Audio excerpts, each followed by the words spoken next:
learned over the last couple months here at Accelerated and really talk about what's happening in Kern County with our testing, what's happening in California with the testing, and kind of an ER physician entrepreneur perspective on what's going on, and kind of what we think the approach should be going forward.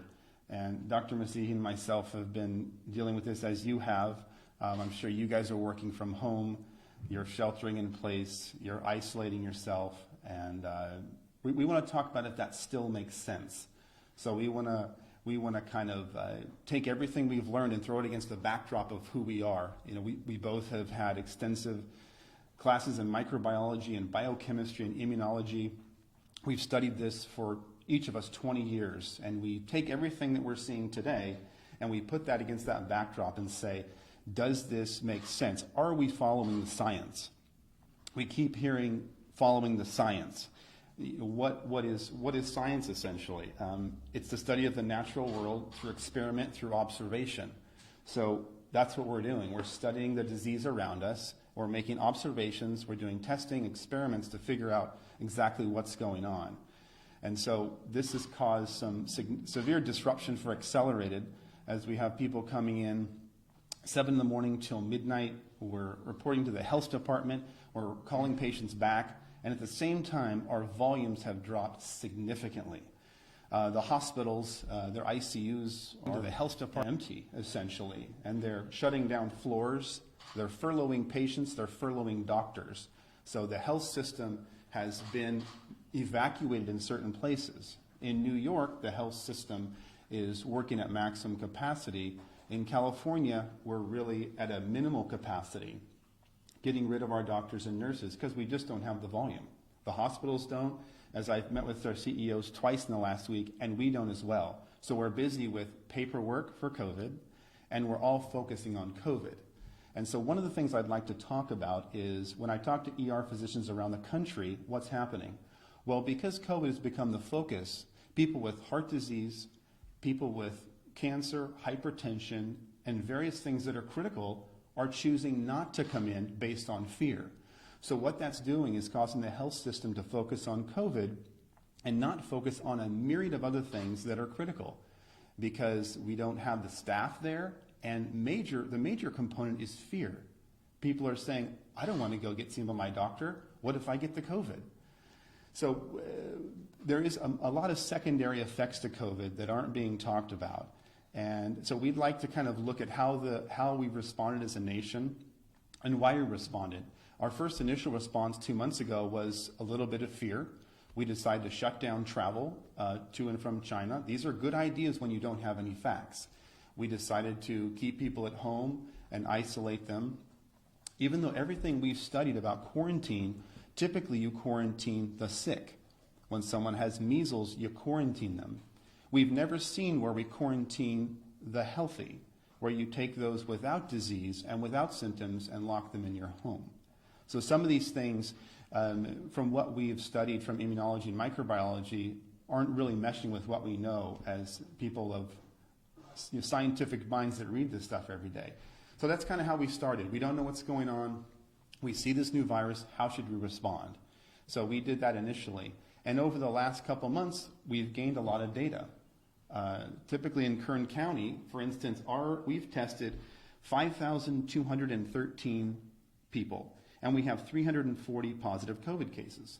Well, that's 6.5% of the population, which would indicate that there is a widespread viral infection, similar to flu.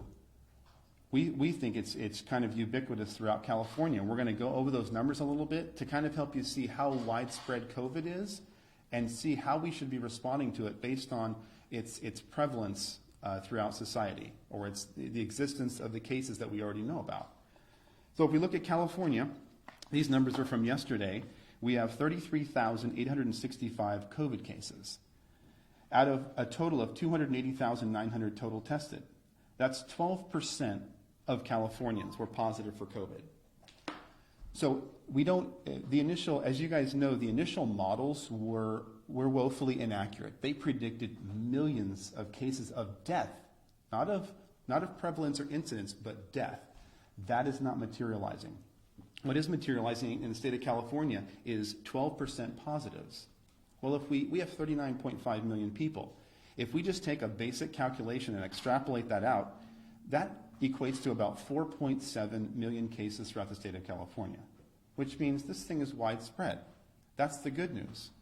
We've seen 1,227 deaths in the state of California with a possible incidence or prevalence of 4.7 million. That means you have a 0.03 chance of dying from COVID-19 in the state of California.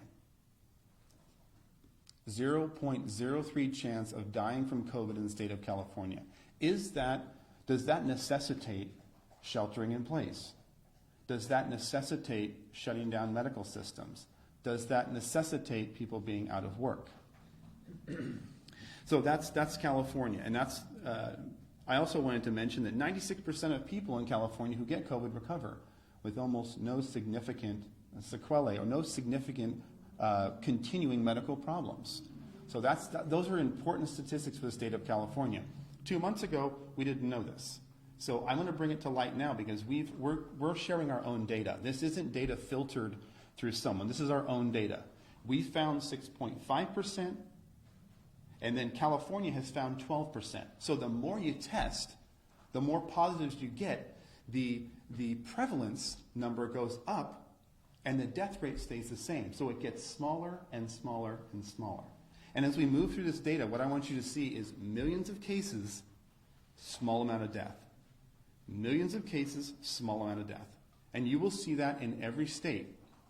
And since we're talking about following the science, we're going to follow the statistics and follow the science. So I want to look at New York State. They've been in the news a lot, right? And their numbers are critical. Let's go over their numbers. Cases of COVID as of yesterday, 256,272 cases in New York State. Not New York City, New York, the entire state. They did a total of 649,325 tests. That's 39% of New Yorkers tested positive for COVID-19. That's their ratios. This is public data online. You can all look it up. 39% of people who were tested. 39% of the people were tested. 39% of New York State. Right. 39% of New York State, if there's 20 million people there, would be close to 4 million. Which is likely, they likely have 7.5 million cases in New I just York. want to make that clarification. It's Yeah. not 39% of every New Yorker, it's every New Yorker who's been tested. Right, so we extrapolate data. I just want to make that. We extrapolate data, we test people, and then we extrapolate for the entire community based on the numbers. The initial models were so inaccurate, they're not even... But in those initial models, a lot of them were based off if we did no social distancing. Right. Is that correct? So is it really fair to say, obviously they're not as bad as they were because those were based on alternative scenarios? And some of them were based on social distancing and still predicted hundreds of thousands of deaths, which has been inaccurate. So in New York, the ones they tested, they found 39% positive. So if that's indicative, and they tested 649,000 people, that's a massive test. That's accurate data, 39%. So if they tested the whole state, would we indeed have 7.5 million cases? We don't know. We will never test the entire state. So we extrapolate out. We use the data we have because it's the most accurate we have versus a predictive model that have been nowhere in the ballpark of accurate. So how many deaths do they have? 19,410 out of 19 million people, which is a 0.1% chance of dying from COVID in the state of New York. And they have a 92% recovery rate. If you are indeed diagnosed with COVID-19, 92% of you will recover. So we're seeing millions of cases, small amount of death. Millions of cases, small amount of death. And the reason I'm making that point is because we're going to compare this to flu and say, is this significantly different from influenza A and B? And if not, why has our response been what it is? USA, this is a big one for us. 802,590 cases as of yesterday. We've tested over 4 million. If you guys have studied globally what's happening, that's double what any other country. Germany's at 2. I realize their populations are lower, but the fact that we were able to ramp up and do 4 million is pretty impressive, which gives us a 19.6% positive out of those who were tested for COVID-19. So if this is a typical extrapolation, 328 million people times 19.6 is 64 million. That's a significant amount of people with COVID. It's similar to the flu. If you study the numbers in 2017 and 2018, we had 50 to 60 million with the flu, and we had a similar death rate. The deaths in the United States were 43,545, similar to the flu of 2017, 2018. We always have between 37 and 60,000 deaths in the United States every single year. No pandemic talk, no shelter in place, no shutting down of businesses, no sending doctors home. That's from the flu, by the way, just to clarify. Yeah. 37,000 and 60,000 flu deaths 37 Every year, 60,000. per the CDC. Flu. Due to flu, Okay. in the United States. Some years, it's even as low as 20,000 some year. In 2017, 2018, it was 45 to 50,000, depending on who you read. And we don't necessarily report all of our flu tests. We do thousands of flu tests every year. We don't report every one because the flu is ubiquitous. And to that note, we have a flu vaccine. How many people even get the flu vaccine? The flu is dangerous. It kills people. So just because you have a vaccine doesn't mean it's going to be everywhere. And it doesn't mean everyone's going to take it, because we see every year that we have a vaccine, and I would say probably 50% of the public doesn't even want it. So just because you have a vaccine, unless you force it on the public, doesn't mean they're going to take it. I want to compare the U.S. to Spain, because Spain is number 2 in the race for the most cases, which is not a race we want to win. They had 204,178 cases in Spain, 930,000 total tests. So we did 4 million, they did 930,000. They had a 22% of all COVID tests were positive in Spain. 22% of those tested were positive in Spain. Spain has 47 million people. So that equates to about 10 million cases. If we extrapolate the data, as we've been doing with every state, gives us about 10 million cases. How many died in Spain? 21,282 out of 47 million. You have a 0.05 chance of dying from COVID as a citizen of Spain, and a 90% chance of recovery from COVID without being on a vent, without being in a hospital. I wanted to compare the U.S. to Spain because we have the most amount of cases globally. So I thought that was important. And then when you bring up a system of lockdown, you automatically have to compare it to a system of no lockdown. Sweden and Norway. I'm Norwegian. Norway has lockdown. Norway has lockdown. Sweden does not have lockdown. What happened in those two countries? Are they vastly different? Did Sweden have a massive outbreak of cases? Did Norway have nothing? Let's look at the numbers. Sweden has 15,322 cases of COVID. They did 74,600 tests, which is 21%, similar to the other countries. 21% of all those tested came out positive for COVID. What's the population of Sweden? About 10.4 million. So if we extrapolate out the data, about 2 million cases of COVID in Sweden. They did a little bit of social distancing. They would wear masks and separate. They went to schools, stores were open.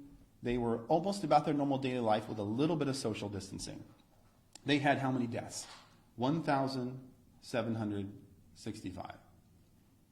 California's had 1,220 with isolation. No isolation, 1,765. We have more people. What I'm getting at is millions of cases, very small death. Millions of cases, very small death. This is what we're seeing everywhere. Norway, its next door neighbor. This is where I come from. These are two Scandinavian nations. We can compare them as they are similar. Let's look at the data. Norway, 7,191 cases of COVID. Total COVID tests, 145,279. So they came up with 4.9% of all COVID tests were positive in Norway. Population of Norway, 5.4 million. So if we extrapolate the data as we've been doing, which is the best we can do at this point, they have about 1.3 million cases.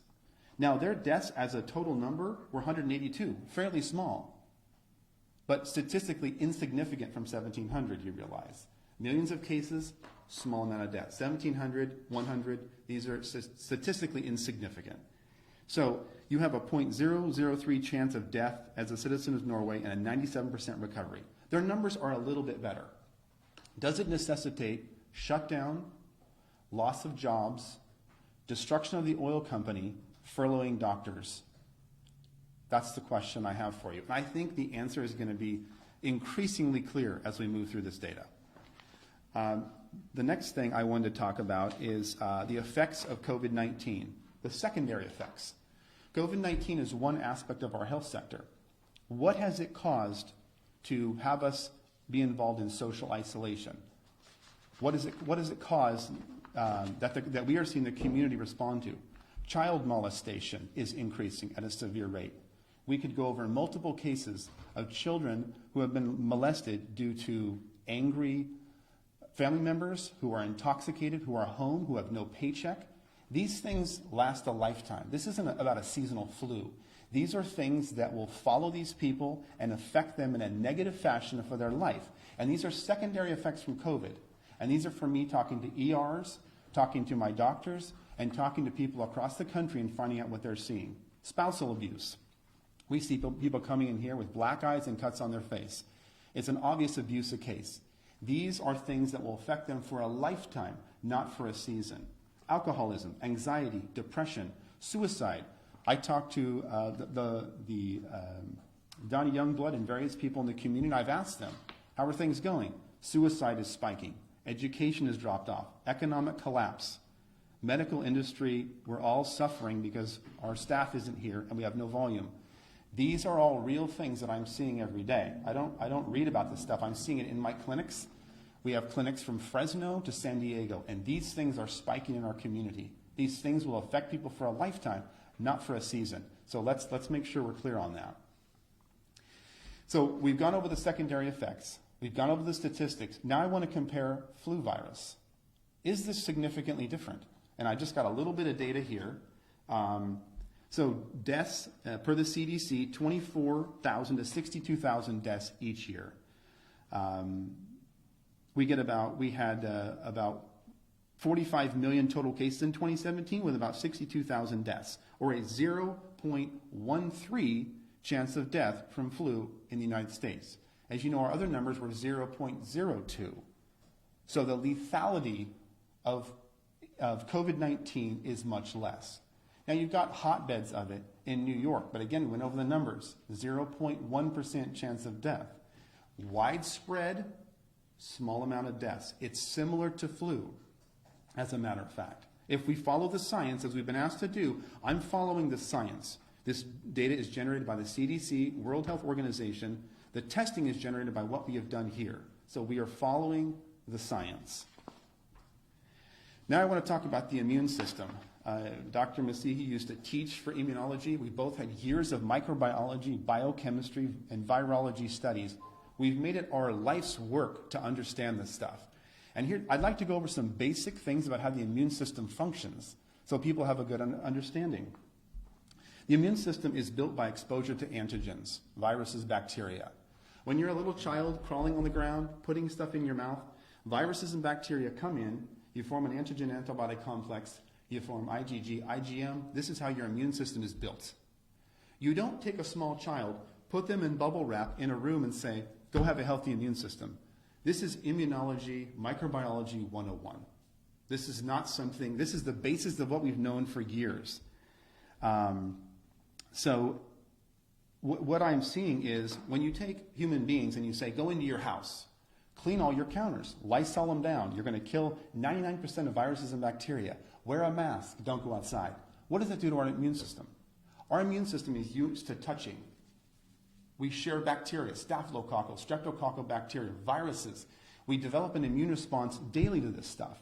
When you take that away from me, my immune system drops.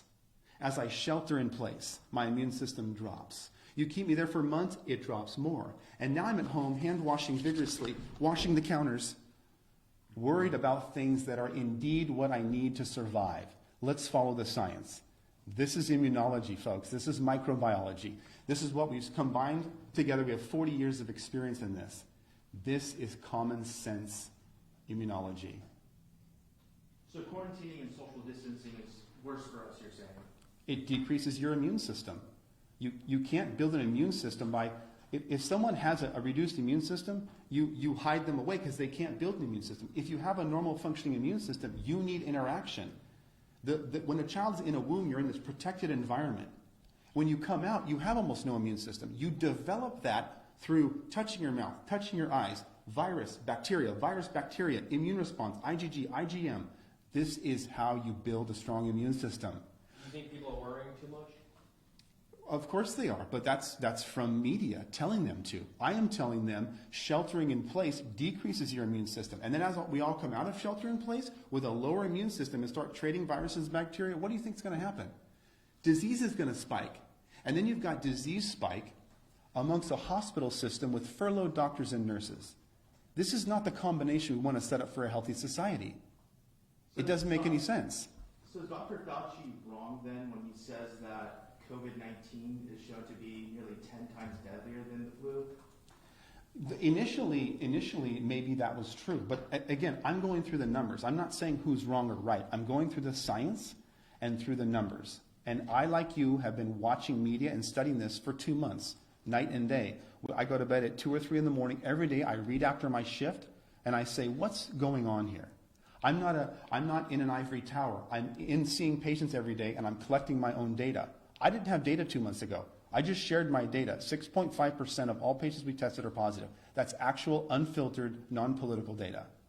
So respectfully, to go off that question, and I know you guys are obviously very intelligent, very accomplished physicians, do you think that you guys know more than the top immunologists in the entire United States, and that basically every country in the world has got this wrong, that accelerated urgent care has got this right? I'm not saying, again, I'm sharing the data. I'm not Right, saying but we're right, somebody's But wrong. your conclusions from that data are different than what the top doctors worldwide are concluding. Why is that? Why They is that had no discrepancy? data. They have no The data is coming the World in. Health Organization and the U.S. government has no data. No, I'm saying you have to give the virus time. From December to now, there was tons of hypotheses. You have to let the data work. Let the virus rise up. Then we study it and we see, did we respond appropriately? Initially, the response, fine, shut it down. But as the data comes across and we say, now wait a second, we've never, ever responded like this in the history of the country. Why are we doing this now? And you don't think that they're also studying that data and that their data is even more accurate and more timely than what we're getting here in Kern County? I mean, Go ahead. Yeah, what was your first name? Tim, Tim. So I think Oh, sorry. please. Thank you for your question. I think your question is valid, and obviously Dr. Fauci is a world-renowned immunologist, and a lot of the data that they originally gave us was theoretical, because coronavirus is a new virus. We've studied coronavirus since the 70s. Coronavirus was... Well, we've studied different coronaviruses. This one is novel. Like SARS is a form of coronavirus, MERS is a form of coronavirus. Sure. We've studied different times, but this one is new. So with all due respect, again, we haven't studied this virus. But if you let me finish... Let me finish. So every year, according to your argument that you just made, every year... Not an argument, just a question. Every year when we get the flu, it's a new flu virus, correct? Correct.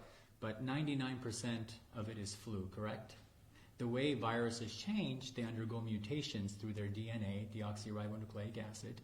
There are different types of mutations which either cause increased virulence and more likely decreased virulence, meaning how dangerous a virus is. So when coronavirus was, we've been studying coronavirus since the 70s. And this type of coronavirus that came out was first and foremost transmissible through human beings, and that was new. And I think any time you have something new in the medical community, I've been a doctor for 26 years. Anytime you have something new in the community, the medical community, it sparks fear. And I would have done what Dr. Fauci did, so we both would have initially. Because the first thing you do is you want to make sure you limit liability and limit deaths. And I think what they did was brilliant initially.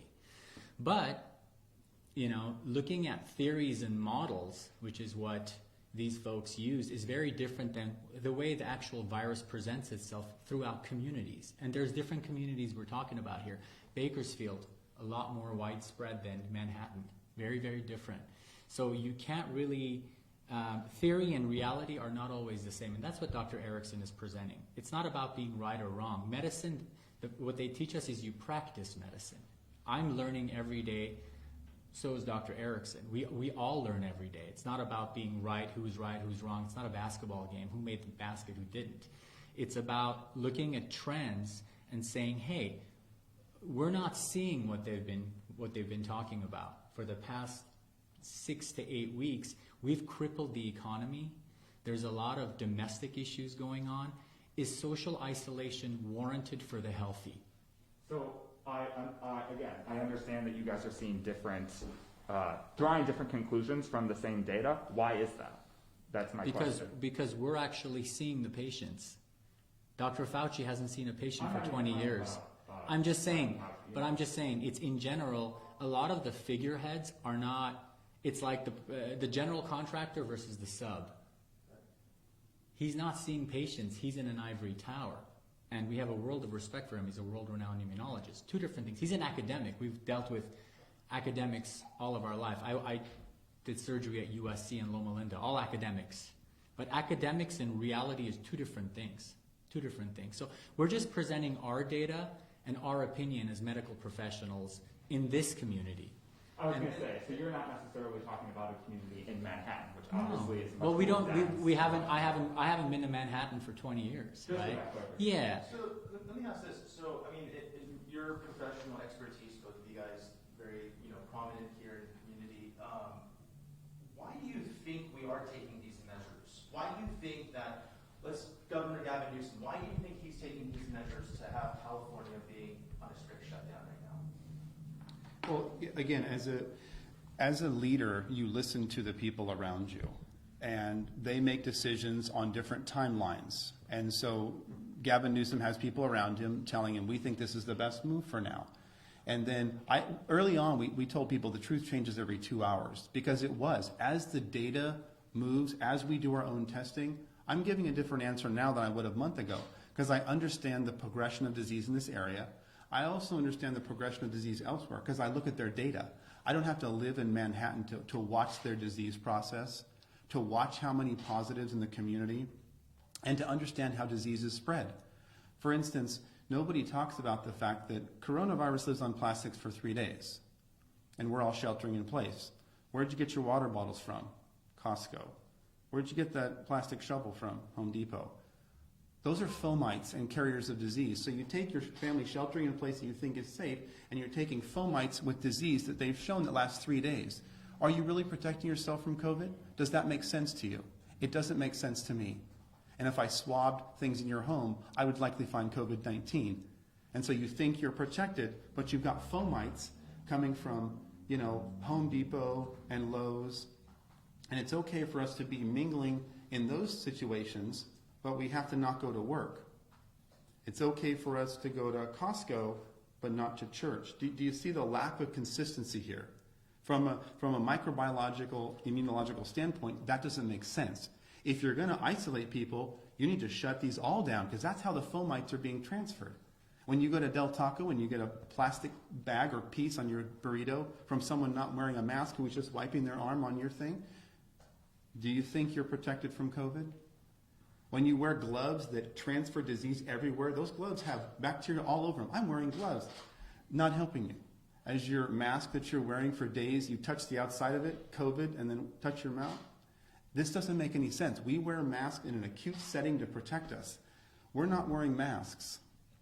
Why is that?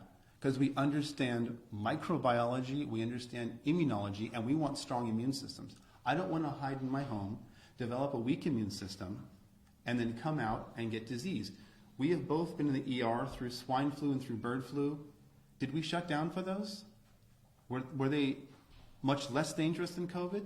Is the flu less dangerous than COVID? Let's look at the death rates. No, it's not. They're similar in prevalence and in death rate. So we are saying that our response now that we know the facts, it's time to get back to work. It's time to test people. But again, testing gives you a moment in time. Testing tells you, the nasal swab says positive or negative. The blood vial, the tiger top or the finger stick gives you IgG, IgM. IgG being the long-term immunoglobulin we look at for immunity. But again, it's a moment in time. And what's interesting to me too is when someone dies in this country right now, They're not talking about the high blood pressure, the diabetes, the stroke. They say, did they die from COVID? We've been to hundreds of autopsies. You don't talk about one thing. You talk about comorbidities. Their vessels were narrowed. Their lungs were a smoker. COVID was part of it. It is not the reason they died, folks. It is one of many reasons. So to be so simplistic to say that's a COVID death because they have COVID, you know how many people die with pneumonia or people that die from flu? With flu, I should say. It's not from flu. Their lungs were compromised by COPD. They had a heart attack 2 years ago. They have a weakened body. We aren't pressured to test for flu. But ER doctors now, my friends that I talk to say, it's interesting. When I'm writing up my death report, I'm being pressured to add COVID. Why is that? Why are we being pressured to add COVID to maybe increase the numbers and make it look a little bit worse than it is? I think so. So this is what I'm hearing from physicians I talked to in Wisconsin, New York, and everywhere. So you think that physicians are being pressured to make the numbers look worse than they are? They're being pressured to add it to their diagnostic list. And so where is that pressure coming from, in your opinion? Well, I'm probably coming from the administration. So their administration is saying, or the Newsom administration? it's probably coming from the hospital administration. I didn't ask them specifically, but they said we're being pressured in-house to add COVID to the diagnostic list when we think it has nothing to do with the actual cause of death. You can't confirm that beyond their orders. The actual cause of death was not COVID, but it's being reported as one of the disease processes and being added to the death list. When they died from COPD, they had COVID. COVID didn't kill them. 25 years of tobacco use killed them. Yeah, that's actually interesting. So I guess my question right off of that is, I know that right now what we're discussing isn't really anything new. There's people with immune deficiencies who COVID just supplements whatever illness they're dealing with, and that's contributing to their death. So going back to what I think the theme is here is quarantining and social distancing. Is it necessary? So my question is it necessary are you saying it's only necessary for some individuals to be quarantining, but for healthy individuals, it's not? Yeah, exactly. I mean, that's why would you quarantine the healthy?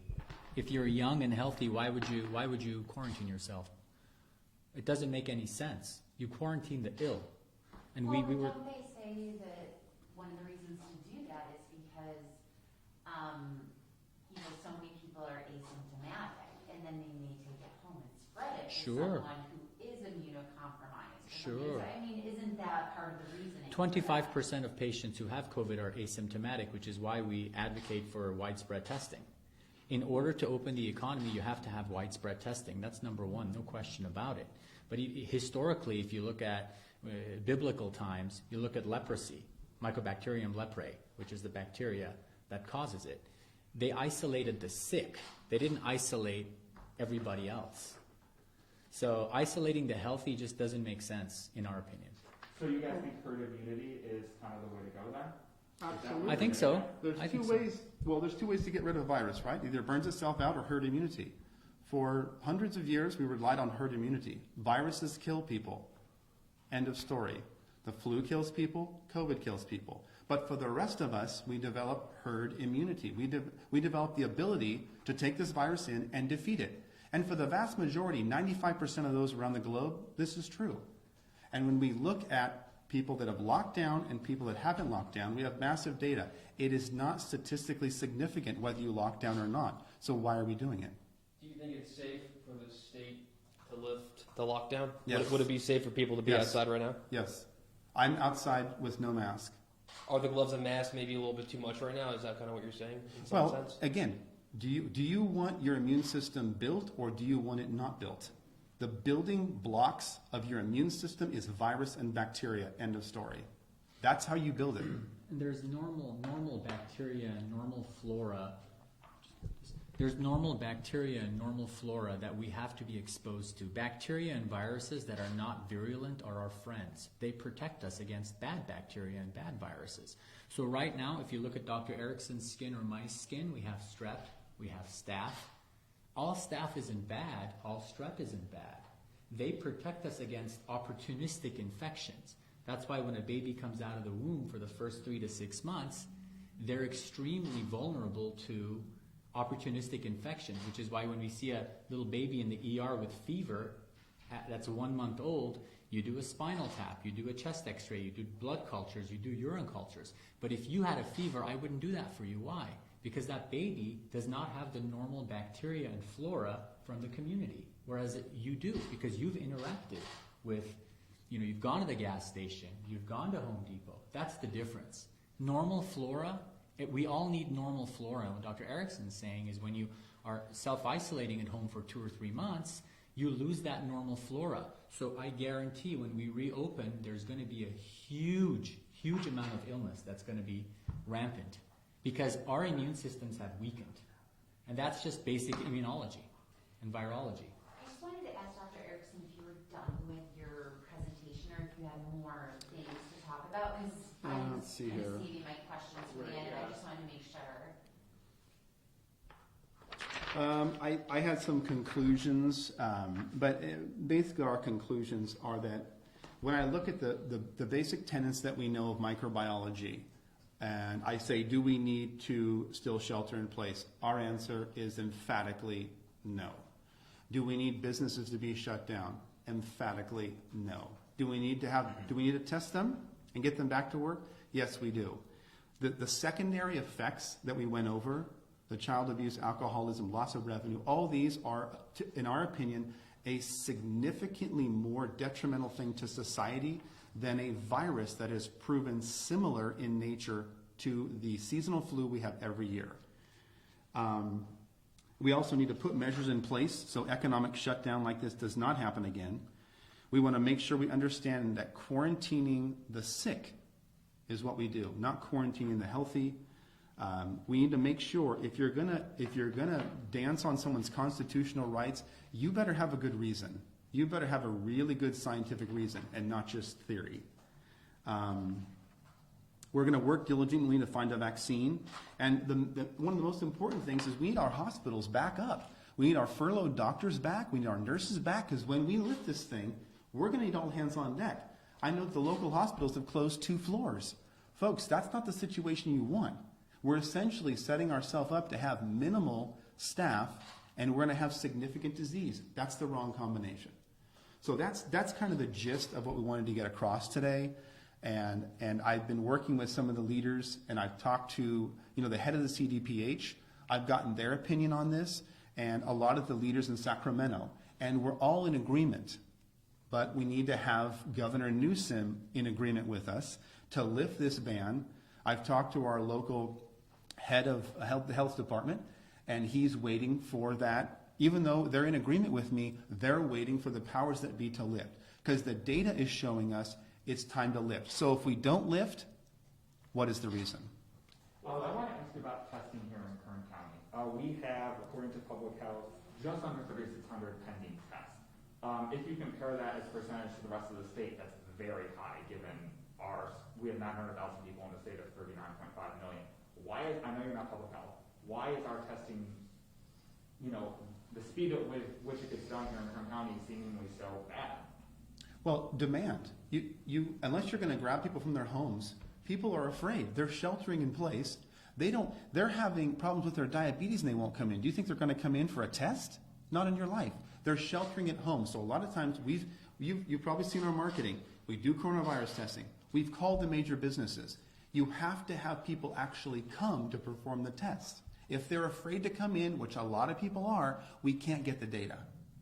So you're talking about the medical staff as afraid to come in? No, the patients. Well, what I'm saying is that we have just under 3,600 pending tests. People Right. who have been tested, but they haven't gotten their results yet back. That's about half of all of California. What's the Why time are we frame? so slow? What's the time frame on that? So this is, according to public health, this was updated this morning at 10 o'clock. But when were they tested? I mean, it's That I don't know. well, that's the most important. That's the most important piece of So why data. is a place like Los Angeles County, which has 10.1 million people, have a smaller percentage of pending tests than a They place do. like Kern? How many tests do they do? Well, I'll piggyback right off of that. So, I mean, if you look at the pending tests within the last 10 days versus the amount of negative and positive cases the county's reporting, it seems like it varies maybe 150 to 200 reports coming in a day. and that large number of just over 3,000 over 3,500 is still there. Yeah. So this idea of let's test everybody, do we even have the capacity to do that? I mean, and even if they tested every single person here, there's 900,000 people in Kern County. There's 10.1 million in LA County. So why is Kern County seemingly lagging as opposed to other counties in California? And again, I appreciate that this isn't No, of your course. fault. You know, No, it's not about a fault. This is a discussion. We do the majority of testing in Kern County for COVID. We do the majority of testing. And our folks, we have a couple hundred employees, are working night and day to serve this community. So we're at full speed. We can handle a lot more testing. We're seeing about half the volume we normally see. We can double our volume and still take care of, getting the results back. Unfortunately, we don't run them in-house. Nobody does. We depend on major labs that are huge players in the United States. So our job is to evaluate the patient, make sure it's they don't have any other issues, tonsillitis, pneumonia, flu, swab them for COVID, send them to the lab. The lag from the time they get it to the result is usually 2 days. It's a 2-day result, which is in line with everywhere else. That So, doesn't, that doesn't seem to be though. I mean, the variation is 150 to 200 within the last 10 days. I mean, they've been sitting with over 3,000 pending tests for a while now. So, how many people have you tested? Did you guys say? Yeah, we went over the numbers. I'll give them to you one more time. We've tested 5,213. We've had 340 positives. Now, we have people calling back from 7 in the morning till midnight. We can only speak to our data collection. Initially, the labs were taking 10 to 12 days to get results. That was about 6 weeks ago. Then they refined their process. They brought in more analyzers. So they automated. They were doing things manually. They automated the process, and now it's 1 to 3 days. All of our data is followed up on. These 5,213, these are called back. We do between 150 and 200 tests every single day of the week, including weekends. We have people calling back till midnight, every single patient. Our data is followed up on. I can't speak to what LA people are doing. I know what we're doing here. These tests have been followed up on. These tests are accurate to date. And if you look at the pending tests, 5,213 is a majority of them. So I know our processes. Maybe the hospitals are not sending them stat. I don't know. But our data is coming around 1 to 3 days. Got it. So Based on the data, would you say? backlog for you guys? No, not at all. Based on your information, would you say it's safe to open up schools, sporting events, and for people to gather outside again, including gyms? Yeah, I would start slowly. I think we need to open up the schools, start getting kids back to the immune system. And the major events, the sporting events, these are non-essential. Let's get back to those slowly. Let's start with schools.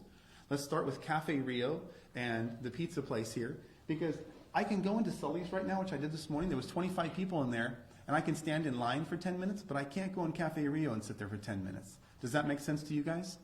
And I can go into Costco and I can shop with people, and there's probably a couple hundred people, but I can't go in Cafe Rio. So big businesses are open, little businesses are not. There's no science behind that. As we've gone over, that is not science. There's other factors in play that we don't have time to go into, but it's not science. I want to make that clear. So you're saying, I'm curious what you think needs to happen, or if someone came to you, the county, and said, what should we do to reopen? Because you said you think testing is important, but are you saying, it sounds like you're saying a slow reopening, starting with the most essential things and working from there. And then how would you propose doing wide-scale testing? Well, and I've met with all the CEOs and all the hospitals as early as yesterday, and I've met a couple times, and they've said, what's your capacity? We're trying to figure out our capacity. So it's an ongoing discussion, and from our perspective, we've said, let's start back opening the businesses up. People need revenue. They need the food chain. For instance, your Grimway, your Bolt House, they have thousands of employees. Well, they're all working. Have they all been tested? So our thing is start with the food industry and the food chain, test them, and what we're trying to do now is validate a finger stick test so that we can test people in 3 minutes. They're just coming out. So we're actually at noon today, we're supposed to meet with a major lab talking about running the Tiger Top, which is the blood tube alongside the finger test, doing our self-validation over the next week or two, getting that rapid test done so that people can test as they go into work. Boom, 3 minutes, negative, come. And we do that until we find out who has active disease, who's not, and we don't have to do everyone, but a majority of players, and then eventually we treat this like we treat flu, which is if you have the flu and you're feeling fevery and body aches, you just stay home. If you have cough, fever, shortness of breath, COVID is more of a respiratory thing, you stay home. You don't get tested. Even when people come with flu, a lot of times we don't test them. We go, you have flu. Here's a medication, or if it's been more than 2 days, you don't get Tamiflu, it works itself out. This virus is the same. You have COVID, go home, let it resolve, and come back. So someone who would test negative for the antibodies, should they be allowed to go back to work? They should, because they may be negative for the antibody for years. They may never get flu. We have people in their 50s who have never had flu. So you're just saying anybody who doesn't have an active coronavirus infection should be allowed to go back to Absolutely. work, whether they have the antibodies for it or not? Right. Okay. But you're saying that once we have the testing in place, is that correct? Well, if you have no symptoms, you should be able to return to work. Are you an asymptomatic viral shedder? Maybe, but we can't test all of humanity. I think one thing I also wanted to add is we're going to miss cases. Sure, we're going to miss cases of coronavirus, just like we miss cases of the flu. I think one thing that is being televised is that we need to capture every single coronavirus patient. No, we don't, because that's not reality. Theory and reality are very, very different. We worked in ERs for 15 years. Theory and reality are very different. It would be nice to capture every coronavirus patient, yes, but is that realistic? Are we going to keep the economy shut down for 2 years and vaccinate everybody? That's an unrealistic expectation, I think. So you're going to cause financial ruin, domestic violence, suicide, rape, violence, and what are you going to get out of it? You're still going to miss a lot of cases. So we need to treat this like the flu, which is familiar. And eventually, this will mutate and become less and less virulent. Because patients who are asymptomatic or silent shedders usually have the milder version of the coronavirus, right? Because it's milder, that's why they're not as symptomatic. And that tends to spread quicker than the more virulent forms. Karen Claw, I'm sorry, from KGET gave me some questions to ask. One of them was, what sources do you cite to back your claims? What scientific papers and studies can you send out to us? Are there other people? This is too early. Scientific studies, double-blind clinical controlled trials take time, years. So we're doing the best with the data we have. I gave you the statistics. This is all common knowledge you can find online. This is their countries reporting to these different news entities. This is all common knowledge. This is not based on double-blind clinical controlled trials. Again, we've been studying microbiology for 20 years. This is our life goal. In our 20s and 30s, 40s, this is what we do. We throw this information against the backdrop of knowledge. We both have degrees in this, and say, is this legitimate? I don't need a double-blind clinically controlled trial to tell me if sheltering in place is appropriate. That is a college-level understanding of microbiology. That's next year. Next year, 2 years down the line. A lot of times in medicine, you have to make educated decisions with the data that you have. I can sit up, and on the 47th floor in the penthouse and say, we should do this, this, and this, but I haven't seen a patient for 20 years. That's not realistic. We're using the basic data that we have here, which we're happy to share with you guys. We have all the data. This is our data from Kern County. And because we're the largest testing center for Kern County, we're assuming our data is accurate for this specific area. How many tests have you guys done, and how many of your tests have come out positive? 5,000. We've done 5,236. 5,213.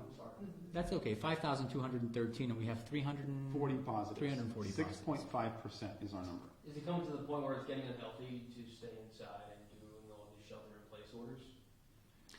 I think so. I mean, sorry to cut you off. Your vitamin D levels go down. You're not outside. You're not, your mood goes down. When your mood goes down, you're more likely to get sick. You get depression.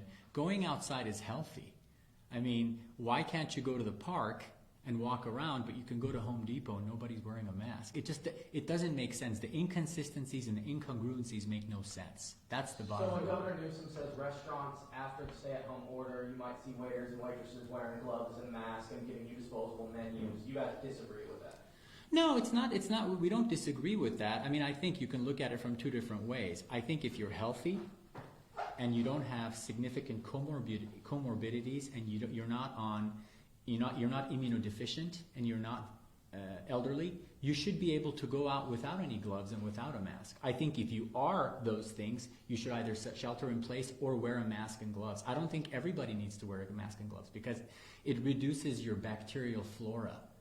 It doesn't allow you to interact with society, and your bacteria flora and your viruses, your friends that protect you from other diseases, end up going away, and now you're more likely to get opportunistic infections that are hoping you don't have your good bugs fighting for you, if that makes sense. So doctors, you guys are calling for, as you said, gradual opening up, and with that we have to increase our testing. But if you look at the numbers per capita, California is the 4th lowest state per capita testing. The U.S. is below almost every Western European nation per capita testing, minus I think the UK and France.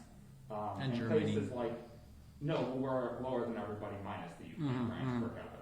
I think we're about 12,500 per million, and the UK and France are about 8,000. Okay. If you look at places like Germany and Denmark that are beginning to open up, their testing rates per capita are 3 times higher than what ours are. We also have their test positive rate is between 3 and 12%, which is what the World Health Organization says should be the positive rate. Ours is closer to 20% nationally. So at what stage do you think we get that adequate testing, which you guys are calling for, where we can start to take those approaches to get our economy moving again, start opening up? Well, do you think we're there now or now? I think that's an excellent question. I think the problem with wanting widespread testing versus not being scared enough to come to a facility to get widespread testing are two different things. If you're at home seeing tons and tons of people die, I don't want to go to accelerated. I don't want to get testing. That fear prevents people from coming in. When this press conference is to give folks hope. It's okay to go to the doctor. It's okay to get care. If you have right lower quadrant abdominal pain and fever and your appendix is about to burst, but you're worried about COVID, you're going to stay home and die from sepsis. So I think we need to remove some of the fear that's a little inappropriate in my opinion and not justified medically. We need to remove that from society right now. We need to let people know, hey, it's okay to go to the doctor's office and get tested. We give everybody a mask when they come in, for their own peace of mind. So I think we're able to do mass testing. Right now, we can do 1,000 tests a day. The problem is people are scared to come in. They want testing. They're scared to come in. So then why do you think different governors, Republican and Democrat, have come forward and said that they don't have the capability to do mass testing? Well, I mean, what's the definition of mass testing? What do you define that as? Enough people were tested where our positive test rate would decline, where our numbers per capita would equal those of other developed countries. We have significant ability to test. So then why do those governors say otherwise? I don't know what models they're looking at and what facilities they're looking at. We spend night and day as owners of of our 7 facilities, night and day making sure we have enough tests. We have thousands and thousands of tests that are not being used. We're happy to test everybody. We just don't have the volume.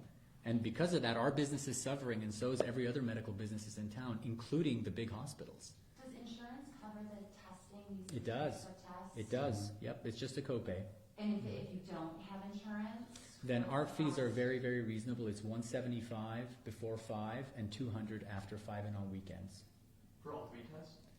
Yes. Well, the lab charges you for the tests. For our doctor to see you, for us to register you, for them to examine you, the evaluation and management, that's the fee. The lab will charge you. We don't know what the lab charges. I think it's $60 to $70 for the lab fee.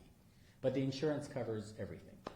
And another question from Karen was yesterday, the Board of Supervisors meeting, Matt Constantine, the head of Public Health Services, said that using a state model in our local data, that it was showing that we're tracking on this curve of about 40% social distancing, and that when we reach October, if we keep on that line, we will have so many cases that it will overwhelm our local hospitals. He's using local data in a model that was put out by the state, and he's getting kind of a, sort of scary prediction. What do you guys make of that? What do you think of that? Well, I mean, I want to look at it from 2 different points of view. One is if we keep the economy shut down till October, what's going to happen? Homelessness is going to go up. people's lives are going to be ruined. And there's so many other secondary effects of COVID-19, which Dr. Erickson presented eloquently. I think you have to look at that, and then you have to look at what are we going to lose? Well, seasonal flu rises in October as well. What do we do every year with seasonal flu? Does everybody stay home? Did you stay home last year for seasonal flu? Did you, Tim? Did anybody stay home for No, this is just like the flu. Because it's unknown, it's not. The flu has been killing people for 100 years, since 1918, since the massive pandemic. But the flu is just, we know what the flu is. It's familiar to us. So we're not scared of it. Oh, it's just the flu. I've had several patients in their 30s and 40s die in the ER when I used to work in the ER from the flu. Oh, it's just the flu. But if it's coronavirus, it's coronavirus. We all need to be scared. So it's because it's unknown. The unknown always scares us. So in my opinion, what are the risks? What are the benefits of social isolation? And we think that the risks of social isolation are too high.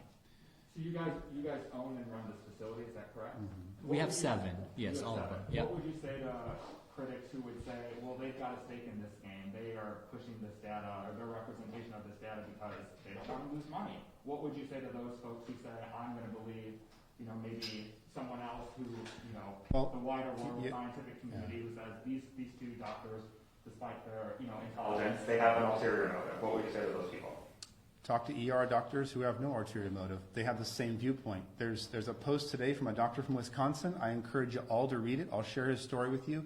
It is exactly what we're saying. And he eloquently displays, he's an ER doctor. He says, I'm walking into this war zone. Our ICUs are empty. I'm scared to go to my own place of work. There's no patients, but we have people in hazmat suits checking my temperature as I walk through the doors. He's like, something else is going on here. This is not about science, and it's not even about COVID. When they use the word safe, if you listen to the word safe, that's about controlling you. So when I talk to all my ER doctors who work in a hospital, no stake in the game, same opinion. That's how I'll answer your question. We all have the same opinion. So then you say that hospitals are losing money right now, most of them. But at the same time, you said earlier that doctors are feeling pressure from hospital administrations to put COVID down as a reason of death, which would presumably instill more fear in people. Doesn't that go against that whole line of thought? Why would they do that if it was going to cause more fear and cause them to lose more money? Exactly.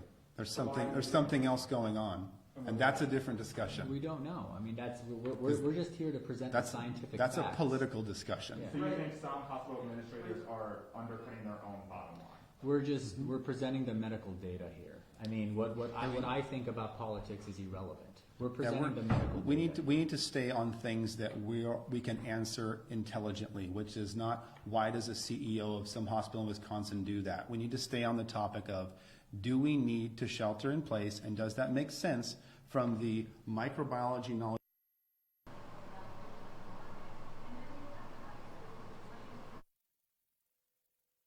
Invested $1 trillion in green infrastructure right off the bat. We can transform the country. Just imagine 500,000 new trucks. The March 3rd primary in Kern County were in. It's time to open back up. The science says it is. The models we have been using from predictions to predict the amount of disease are not accurate. This information is accurate. It models the flu. Let's go back to work. That's what the data is saying. Not models. Data is saying that. Would you say, though, that, like a situation in New York City, that's not like a flu? I mean, the hospitals there are completely overwhelmed and swamped, and people, working in the ERs are dying from this. So, I mean, that's not just a flu type situation, right? Look at Italy in 2017. Hospital systems overwhelmed, people dying. Overwhelmed system from the flu. This happens from the flu. If you've been working in the ERs, I've seen multiple people, hallways full, people dying, news media there, stories going on from the flu. This does happen. It does. Okay, so this does happen. It's not just the flu. It's the flu. That's what I mean. That's exactly what I mean. People think it's just the flu. It's just coronavirus. What's the difference? You're used to the flu. You're used to saying it's just the flu. FLU, influenza, is something we've grown up with. You're used to it. You're used to it, right? If somebody commits suicide today, you're like, yeah, that person committed suicide, it's awful. Or if somebody dies today from the flu, they died from the flu. It's awful, terrible, but we're used to it. We're not used to coronavirus. Not used to something brings fear. Human beings don't like change. I just, I mean, from the things that I've been reading, even, doctors working in the ERs in New York City, I mean, I haven't heard any one of them saying, oh, it's similar to a flu outbreak. I mean, they were pretty impacted by swine flu in New York City, but I haven't heard anybody really say, oh, it's just like swine flu was. I mean, have you? They're getting hit hard. They're a hot zone. And we don't ride subways with, 1,000 people in a small car that are this close. They had reasons for the disease. And coronavirus is shown to be very contagious. Let's be clear. It is contagious. We're not saying it's not. It may even be, from what I've read, more contagious and spread more rapid.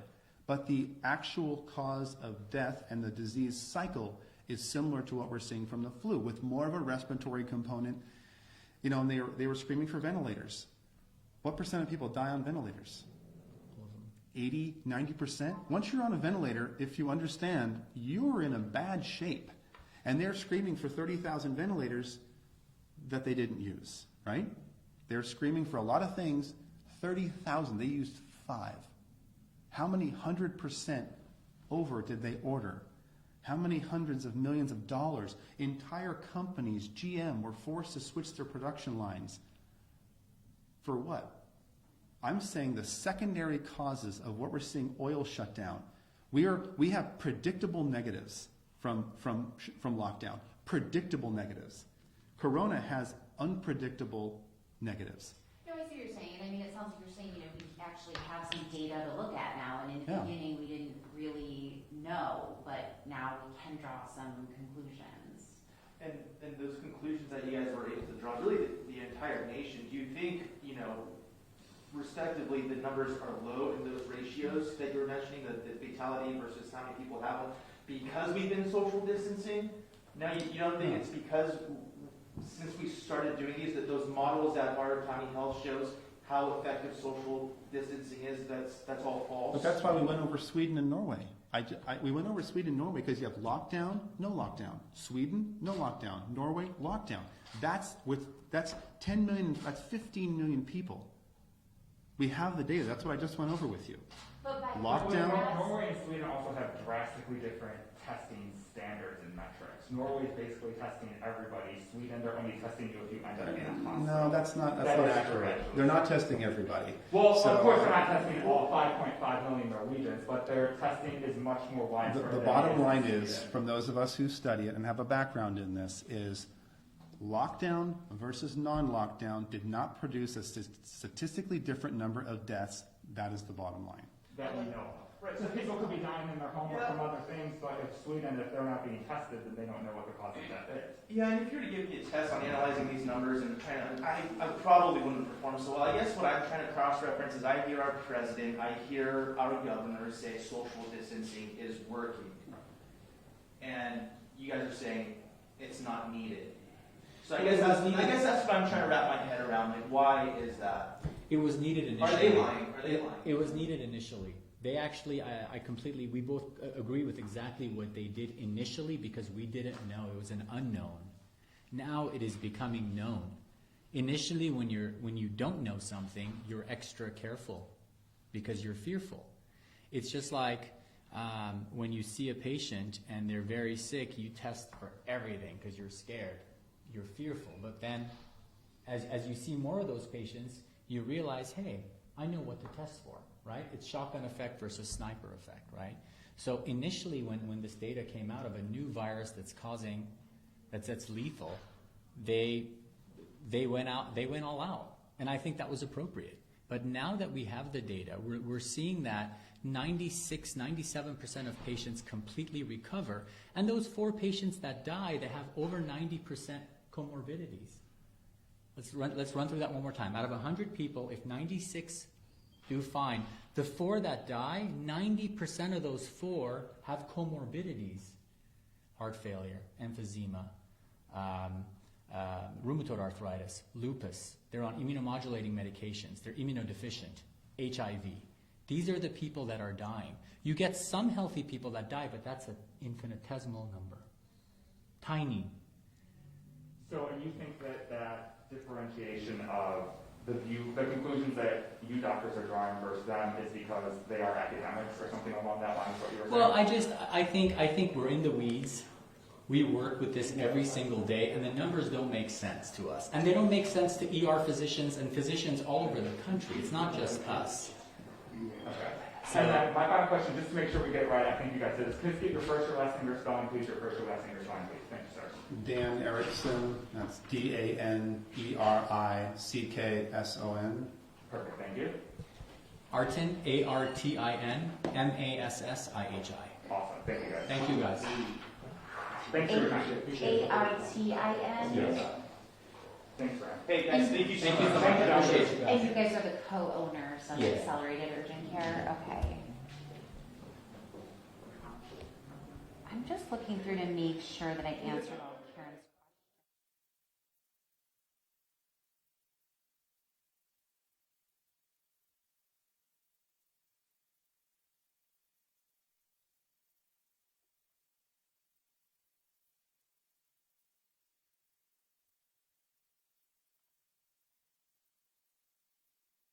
We're not saying we're right. We're saying, here's the data, here's what we understand. It's not a you're right and you're wrong thing. It's the way we interpret data. We work in the field, and some people that are not working in the field and still getting a paycheck have a different opinion. If you weren't getting a paycheck, you might have a different opinion. If you weren't getting a paycheck, if everybody in here is getting a paycheck, right? Cafe Rio is not. They've all been furloughed. When you don't get a paycheck, your opinions start switching. Yeah. If you were at home, furloughed, for the unforeseeable future, would you be excited about staying sheltering in place? No, I mean, I completely understand. I mean, we're seeing this around the country now, I think, that people are demanding that they be allowed to go back to work and... Well, it's also, at what point, who says what's safe? Are you smart enough to know what's safe for you? Or is the government going to tell you what's safe for you? Who tells you what's... As soon as they use the word safe, that means control.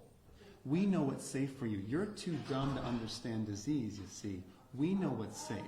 And so they're going to use this model for different things. We got a bomb threat from China. Everybody stay in their home for 3 months. What? They are using this to see how much of their freedom can they take from you. And will you roll over and stay in your house? And it's working. And if you notice the way Americans are responding, if you go to any gun store in town, guess what they're out of? Ammo. None of them have ammo. I went to 3 of them. They said thousands of rounds have been bought. Why? People are mad. They're starting to post on my Facebook with their AKs going, let's roll. So what I'm saying is, let's avoid all that. Because if you stomp on our freedoms, that has one ending, and it's violence. All right. Well, thank you, guys.